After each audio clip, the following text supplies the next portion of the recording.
کہ جو اطاعت کرے گا اللہ اور رسول کی تو وہ تو ان لوگوں کے ساتھ ہوگا جن پر اللہ نے انعام فرمایا، نبیوں اور صدیقوں اور شہیدوں اور صالحین کے ساتھ، اور کتنے اچھے یہ رفیق ہیں۔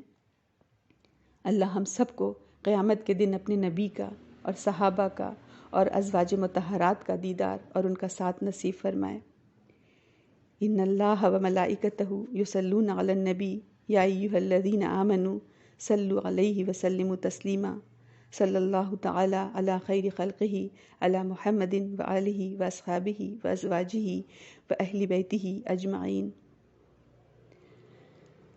الحمدللہ 150 ایپیسوڈ میں ہماری سیرہ کی یہ آج آخری کلاس تھی۔ جس بھی خلوص سے ہم نے بیان کیا ہے، ہم نے سنا ہے، اس کا اجر اللہ تعالی ہمارے مقدر میں رکھے۔ آپ سب اپنے چاہنے والوں سے نبی اکرم صلی اللہ علیہ وسلم کی سیرہ کو ضرور شیئر کریں، اور اگر کسی میں کچھ بھی تبدیلی آئی تو وہ آپ کے لیے صدقہ جاریہ ہی ہوگا، فائدہ ہی فائدہ ہوگا اس میں۔ آمین۔ السلام علیکم ورحمۃ اللہ وبرکاتہ۔